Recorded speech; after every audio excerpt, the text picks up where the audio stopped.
Selamat malam. Malam. Selamat malam. Malam. Assalamualaikum warahmatullahi wabarakatuh. Waalaikumsalam warahmatullahi wabarakatuh. Shalom. Salam. Salve. Salve. Om Swastiastu. Om Swastiastu. Namo Buddhaya. Namo Buddhaya. Salam kebajikan. Salam kebajikan. Yang pertama saya mengajak kita semua untuk menundukkan kepala, berdoa, dan kita juga mengenang saudara kita, pemimpin kita, Wakil Bupati Alor, Bapak Imran, yang telah mendahului kita. Kita berdoa untuk semua yang ditinggalkan dapat meneruskan seluruh cita-cita dan amanah dan seluruh karya yang telah ditinggalkan menjadi bagian tak terpisahkan dalam kehidupan kita untuk membangun bangsa dan negara ini. Menghentikan cipta mulai.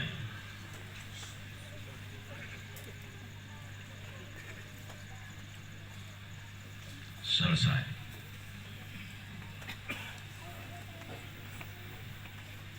Bupati Alor yang saya hormati dan seluruh unsur pimpinan daerah yang hadir, Pak Dandim, Pak Kapolres, pimpinan DPRD Kabupaten Alor, para camat, kepala desa, pimpinan OPD Kabupaten Alor yang hadir, kepala-kepala sekolah, para guru, yang terkhusus yang saya cintai, saya banggakan, anak-anakku, para siswa pelajar yang hadir pada malam hari ini. Saya mohon maaf untuk formasi cara duduknya. Mungkin tidak biasa buat kita. Cara duduknya itu kan anak-anak di depan, yang senior-senior di belakang. Mungkin pimpinan DPRD tidak biasa ataupun ini sengaja saya sedang mengatur seperti itu. Mengapa? Karena pesannya adalah kita sedang membangun masa depan. Saya dan Pak Amon ini kan matahari sudah terbenam ini. Mungkin 5 tahun, 10 tahun lagi sudah tidak ada lagi. Tapi kalau kita mau membangun NTT, maka pesan yang diberikan kepada mereka yang punya jarak waktu panjang. Karena itu saya titip, model duduk seperti ini harus dipertahankan ke depan dalam kesempatan-kesempatan bila ada pertemuan-pertemuan seperti ini. Mengapa? Karena kita sedang membangun masa depan kita. Supaya anak-anak itu terbiasa duduk di depan dan mereka tidak canggung atau malu, bahkan takut untuk berhadapan dengan para pemimpinnya. Itu pesan filosofinya seperti itu.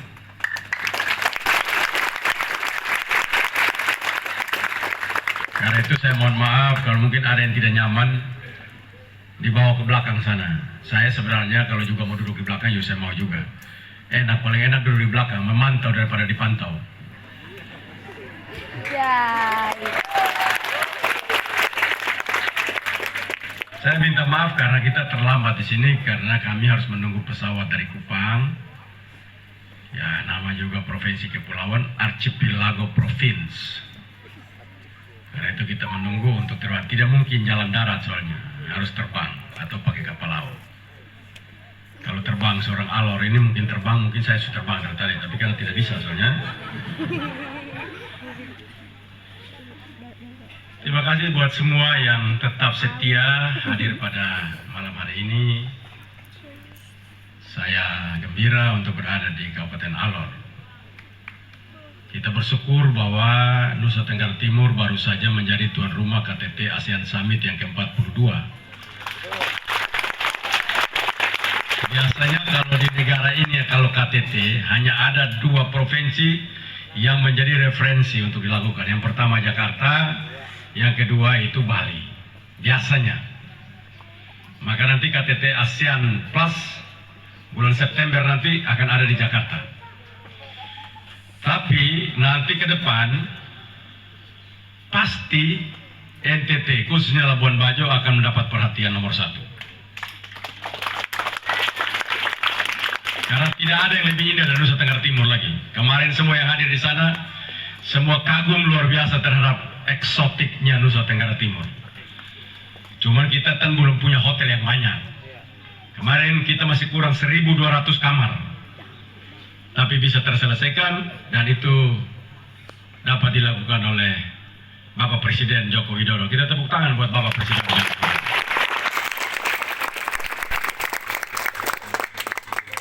Maka ini hadir bersama saya di sini. Tadi saya dengar sambutan apa semua panggilan kepada komisaris Bank NTT. Itu komisaris mungkin sudah bayar kalian, nanti hanya dia saja. Ada juga di sini Direktur Jamkrida. Orang Alor. Mana Direktur Jamkrida? Coba diri dulu. Nah, ini orang Alor atau orang dari Timur? Siapa namanya ini? Ibrahim Imam. Kamu kenal tidak? Nah, kamu hanya sebut itu komut-komut Bang NTT termasuk bupati. Maka ada niat-niat jahat kepada Ibrahim Imam. Tidak sebut ini Direktur Utama Jamkrida. Padahal ini manusia yang menyumbang PAD salah satu yang terbesar juga kepada Provinsi Nusa Tenggara Timur. Betul orang Alor ini. Direktur Utama Jamkrida Alor. Komut Bank NTT Alor. Asisten Alor. Ya toh? Kepala Badan Aset Alor. Pariwisata Alor. Sudah pensiun Kominfo Alor. Sudah pensiun juga sosial Alor. Iya, Alor ini memang menguasai betul di bawah ini. Menurut itu saya. Kalau lagi naik daun betul Alor ini, memang swangi betul mereka, karena itu saya pengen itu.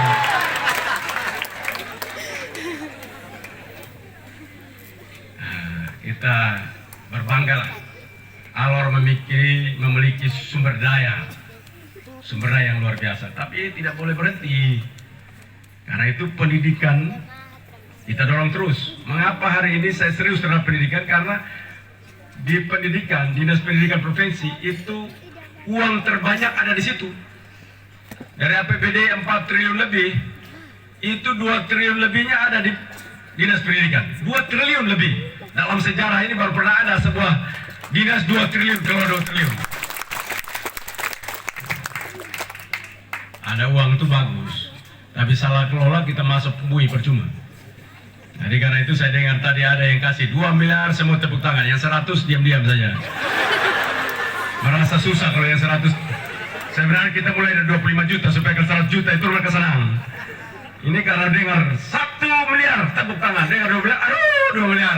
Dia 125 juta. Nah, hal ini kan sesuai kebutuhan kita ya. Nah, bersyukur untuk itu. Ya, berterima kasih. Kenapa pendidikan itu penting? Karena begini, orang kalau berpakaian indah seperti Bupati Alor ini, Bapak Amon Jobo ini kan keren dia. Pakai gantong itu, tanda-tanda kehormatan di badan itu. Kalau datang itu orang sebelum ketemu pun orang akan hormat. Karena itu orang berpakaian indah, dia akan dihormati sebelum dia duduk dan bicara. Tapi orang berpengetahuan baik, dia akan dihormati pada saat duduk dan bicara. Jadi kalau orang berpengetahuan indah, berpakaian indah tapi tidak berpengetahuan, begitu dia datang hormat duduk, pada saat omong tidak betul, mereka pindah dia ke belakang. Nah, Bapak cocok di belakang saja, tidak boleh di depan sini. Karena otak Bapak ini agak kurang-kurang sedikit. Nah, itu contoh begitu. Jadi orang baiknya dua-dua, berpakaian baik dan berpengetahuan baik, maka datang dan duduk bicara, Anda mendapatkan kehormatan untuk itu. Karena itu dunia pendidikan paling penting buat kita dan tidak ada pilihan lain. Orang mau masuk surga itu harus pintar, yang bodoh tidak masuk surga. Ini saya omong kalian tertawa kan. Ini ustadz, kiai, pendeta, pastor semua saya selalu bilang, kalian jangan ajar orang itu pintar supaya masuk surga. Ini Yesus yang bilang, bukan saya yang bilang. Yesus bilang masuk surga itu gimana caranya?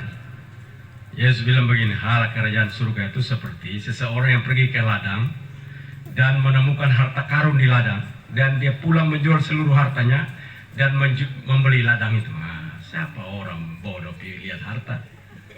Kelor depan mata aja tidak tahu. Jadi karena itu memang penting sekali pengetahuan itu. Pengetahuan itu membawa kita untuk mempunyai iman. Orang beriman itu orang pintar, orang bodoh mana punya iman, mana ada orang. Tidak ada. Karena iman itu dasar, itu orang dari cara berpikirnya supaya bermanfaat bagi orang lain. Orang-orang yang berpengetahuan itu mempunyai manfaat bagi dirinya dan bagi orang lain. Itulah hebatnya seorang beriman. Jadi kalau saya beriman tapi tidak ada guna, hidup susah, minta-minta kiri kanan, mana orang yang beriman model begitu? Orang tidak laku itu. Karena itu dunia pendidikan membuat kita menjadi manusia yang bukan manusia sosial, tapi juga manusia spiritual. Manusia yang berpikir maju, manusia yang bekerja dan tidak menjadi peminta-minta. Orang yang tukang minta-minta itu orang agak berat. Karena itu tadi lagu restorasi pendidikan, maju terus pantang mundur, maju terus pantang mundur. Mengapa? Karena manusia itu bukan hanya bangun intelektual saja. Banyak orang yang begini, anak saya pintar luar biasa. Pintar apa? Pintar baca dan berhitung. Oh, baik sudah, baca berhitung, lalu naik lagi. Bapak, saya anak sekarang tambah pintar lagi. Pintar apa? Dia ingat apa yang dia baca dan dia berhitung apa yang dia hitung dengan cepat. Bagus, naik level kedua. Begitu ketemu lagi tidak ada lagi, sampai situ saja. Pintarnya tidak sampai situ saja. Maka itu kalau tulis di Facebook mereka pintar betul, tapi habis itu makan susah setengah mati. Mengapa? Karena dia tidak sampai lanjutkan. Dia tidak mampu bekerja apa yang dia baca dan apa dia ingat. Dia tidak mampu. Dia tidak pernah berguna di dalam mengembangkan ilmu yang dia pelajari. Jadi karya-karya yang dia pelajari itu, ilmu yang dia pelajari, dia tidak pernah turunkan dalam bentuk konkret. Itu kita punya masalah terbesar di NTT. Pintar omong, makan susah. Oh hebat betul, dokter omong terus. Dia termasuk makan susah ini dokter ini. Maka saya minta kepada anak-anak saya, jangan sekolah untuk pintar, untuk di dalam kepalamu. Di dalam kita punya kepala ini, tempat penyimpan data itu, namanya apa? Apa? Otak. Nah, otak itu betul. Dia pun simpan namanya satu. Dengar baik-baik supaya kalian ingat. Di dalam otak kita ini ada satu tempat simpan data yang simpan namanya hipokampus. Coba, Kampus. Hipokampus. Hipokampus. Tempat penyimpan data di kepala. Makanya saya bilang Pak Bupati, nama stunting itu bukan orang pendek. Jangan lihat orang pendek bilang stunting. Pendek itu orang bodoh. Apa stunting itu orang bodoh? Maaf. Orang boleh pendek tapi belum tentu bodoh. Tapi kalau stunting dapat dipastikan yang bersangkutan akan bodoh. Mengapa? Karena manusia yang sehat itu di kepalanya ini, model saya, bupati, kita duduk hari ini yang tidak stunting, di kepala kita ada 100 miliar saraf kepala, saraf otak ini ada 100 miliar. Bahasa kedokterannya disebut neuron plasticity. Ada dokter di sini? Ada dokter di sini? Mana ada dokter? Coba angkatan dokter. Nah, kalau dokter tolong cek. Namanya neuron plasticity. Sel saraf otak di dalam kepala manusia itu 100 miliar. Jadi kalau orang stunting dia tidak sampai. Yang 100 miliar aja setengah mati, bagaimana boleh stunting lagi? Mengapa?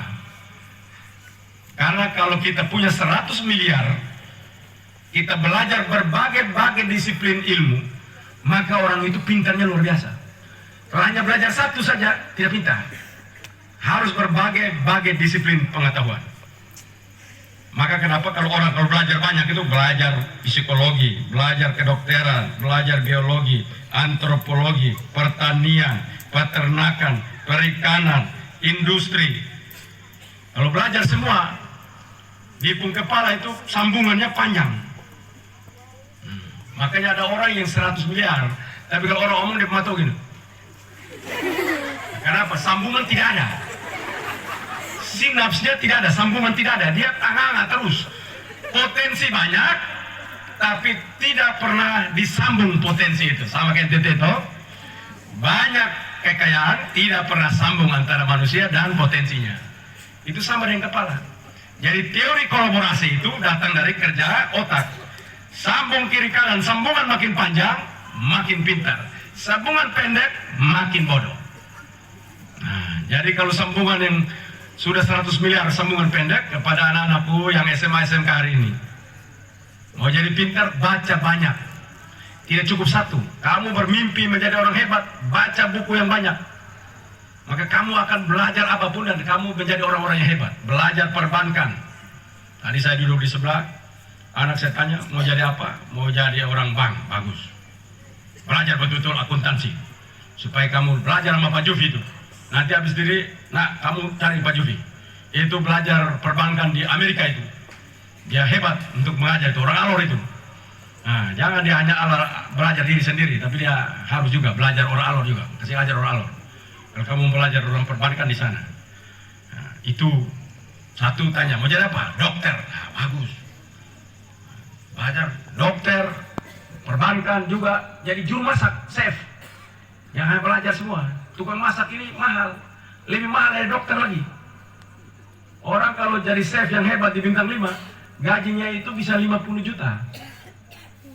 Lebih tinggi daripada Pak Jufi yang jadi komisaris utama Bank NTT. Nah, dan tidak ditangkap KPK kalau salah-salah. Nah, jadi itu hebatnya orang menjadi tukang masak itu. Karena itu saya minta untuk belajar serius, baca banyak, jangan satu saja. Jangan satu buku saja, mulai belajar, baca dari sekarang. Karena dengan membaca yang banyak, Anda berpengetahuan luar biasa dan kemanapun Anda pergi, Anda bisa hidup dengan baik. Dan itu saya pesan kepada Bapak Ibu Guru.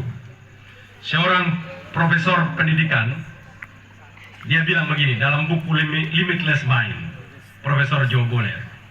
Dia bilang begini, tidak ada siswa atau murid yang bodoh. Tidak ada. Bila kita ketemu murid yang bodoh, maka dapat dipastikan murid ini, siswa ini, tidak beruntung mendapatkan guru yang baik. Jadi dia tidak beruntung saja. Karena itu, kepada guru-guru semua, berarti tidak ada siswa yang bodoh kan? Ya. Setuju? Tidak ada siswa yang bodoh? Betul? Betul. Kalau siswa bodoh, siapa yang bodoh? Guru. Nah, kalian yang ngomong, bukan saya.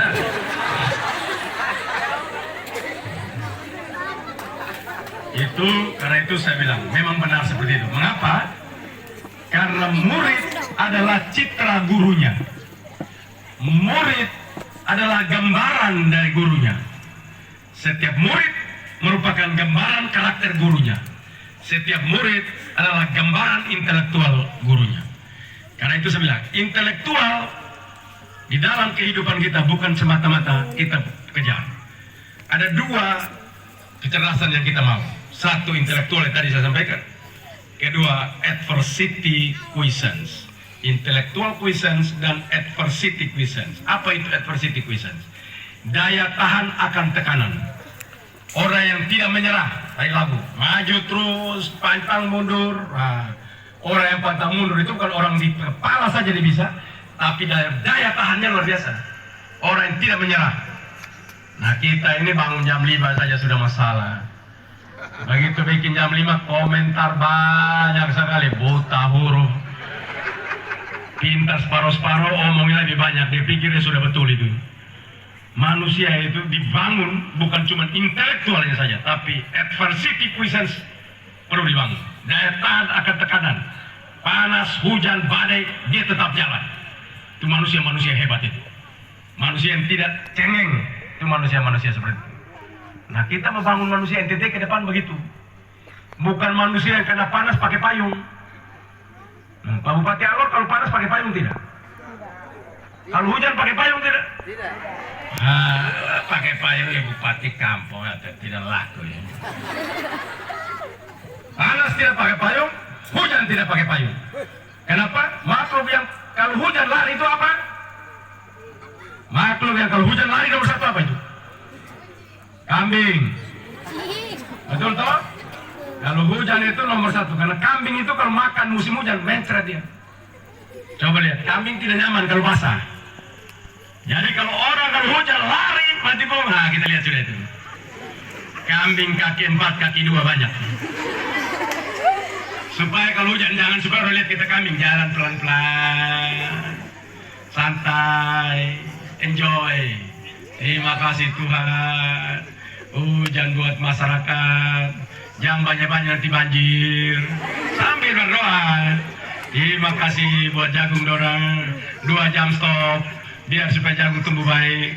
Tapi kalau Bapak jadi bupati, camat, kepala desa, kepala sekolah, hujan lari masuk dalam gedung, kita bilang memang mampu saja hujan yang banyak biar rumah sekolah pikul bawah sekalian. Jadi itu doa itu penting itu. Bersyukur untuk keadaan alam kita. Saya itu kalau hujan saya bilang Tuhan, jangan lama-lama. Hujan begini ini, padi mati semua, tutup buang semua, jagung mati semua. Cukup. Nah, kita mulai berdoa seperti itu.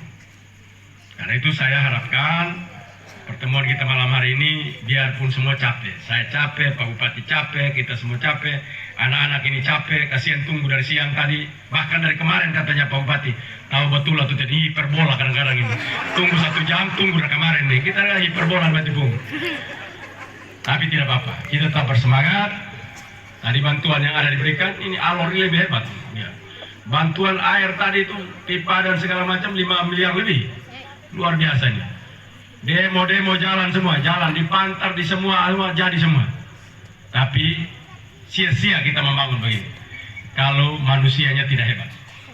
Karena itu saya titip, jangan pernah menyerah, bangun pendidikan kita. Belajar yang banyak, baca segala buku. Wajib baca buku dan bisa berbahasa Inggris yang baik. Karena kita tidak pilihan. Labuan Bajo sudah jadi seperti itu, dia akan datang di Alor. Menjadi orang yang hebat dan Alor akan penuh manusia. Alor sangat eksotis, Alor tidak kalah juga dengan yang lain. Luar biasa Alor punya keindahan.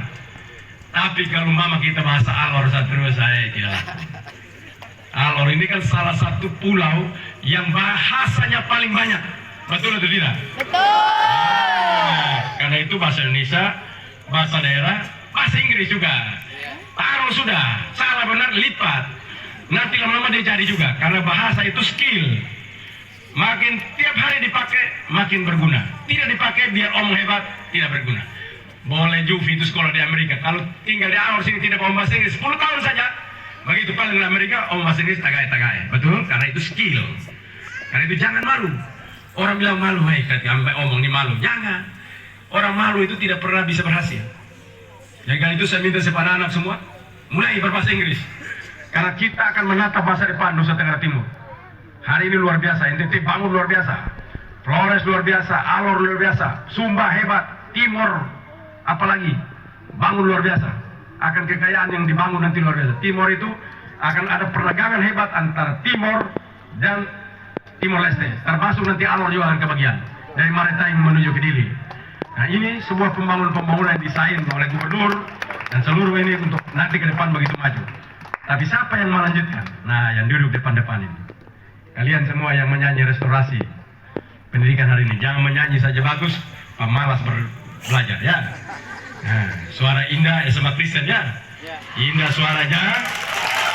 Nah, suaranya indah, tapi pengetahuan juga harus hebat. Baca buku yang banyak.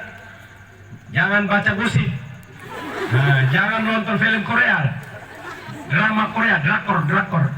Lebih ingat drakor daripada siapa nama camat di Pulau Alor ini.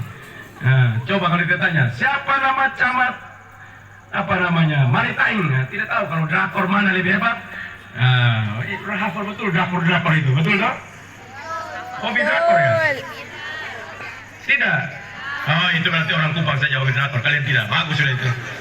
Karena itu terima kasih. Drakor itu drama Korea apa buat jangan bilang. Kalau dengan drakor drama Korea. Saya juga ditanya, Pak nonton drakor tak? Drakor ini apa? Drama Korea katanya. Ini Korea pun kita ikut nonton di NTT sini. Tidak ada yang kita nonton NTT. Mulai bangun kita semangat. Percaya kita bahwa Nusa Tenggara Timur begitu luar biasa. Dan bila kita meyakini tempat ini, mari kita bangun dengan baik. Sehingga kita menatap masa depan kita dengan baik. Terima kasih buat semua. Sudah malam, kita istirahat. Semoga Tuhan senantiasa menyertai, melindungi kita. Dan kita terus bekerja. Dan Pak Bupati yang tidak ada pasangannya, Bukan maksudnya pasangan istri. Pak Wakil sudah mendahulunya, tak satu saat Pak Bupati akan ketemu dia di sana juga. Kita ini kan cuma antri saja. Jangan orang duluan bilang, kasihan dia sudah mati. Jangan. Baik sudah duluan, nanti ketemu di sana. Begitu.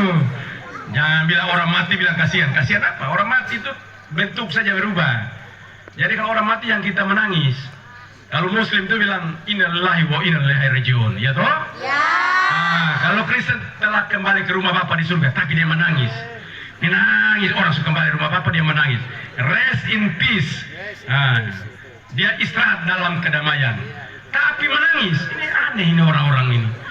Sudah kembali ke rumah Bapa bukan tepuk tangan menyanyi menari-menari, dia menangis. Nah, itu yang saya bilang ini kita selalu salah-salah. Terima kasih buat semua. Semoga malam ini menjadi malam yang baik dan Tuhan senantiasa menyertai kita.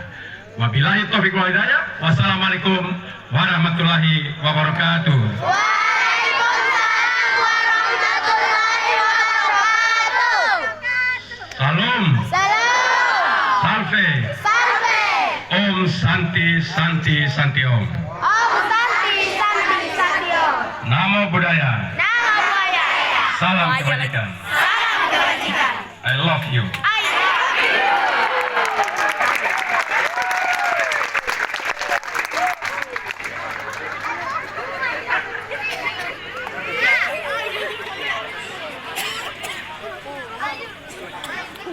Iya, terima kasih. Bapak Ibu